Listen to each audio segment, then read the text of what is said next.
நம்ம இந்த ஷார்ட்ஸில் கோள்களை பற்றிய மிக முக்கியமான கேள்விகளை பார்க்க போகிறோம். ஃபர்ஸ்ட் ஒன், சூரிய குடும்பத்தில் மொத்தம் எத்தனை கோள்கள் உள்ளன? ஆப்ஷன் சி, மொத்தம் 8 கோள் அமைந்திருக்கு. அந்த 8 கோள் எது அப்படின்னு கேட்பாங்க. இதுதான் அந்த 8 கோள். இந்த 8 கோளை நம்ம எப்படி ஆர்டர் வைஸாக நம்ம ஷார்ட்கட் ஞாபகம் வச்சுக்கலாம்னா, புதன் வெள்ளி பூஜை செய்யாவிட்டால் சனி ஒன்றை நெருங்கிவிடும். செகண்ட் ஒன், சூரியனின் உட்புற வெப்பநிலை எவ்வளவு? Option A 5000 degree Celsius.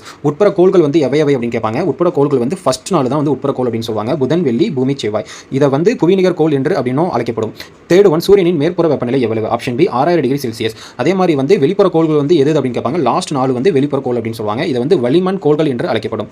Fourth one, சூரியனின் வெப்பநிலை புவியின் மேற்பரப்பை வந்தடைய ஆகும் காலம் எவ்வளவு? ஆப்ஷன் டி சரியான விடை. இது வந்து 8.3 வந்து ஓல்டு புக்கில் இருக்கும். நியூ புக்கில் வந்து 8.15 நிமிடங்கள் இருக்கும். நீங்கள் ஆப்ஷன் வச்சு நீங்கள் போட்டுக்கிற மாதிரி இருக்கும். ஃபிஃப்த் ஒன், சிறிய கோள் எது? ஆப்ஷன் டி புதன். அதுவே வந்து பெரிய கோள் எது அப்படின்னு கேட்டாங்கன்னா வியாழன் வரும். சிக்ஸ்த் ஒன், செந்நீர அல்லது சிவப்பு கோள் எது? ஆப்ஷன் பி செவ்வாய். செவன்த் ஒன், மிகவும் வெப்பமான கோள் எது? ஆப்ஷன் ஏ வெள்ளி.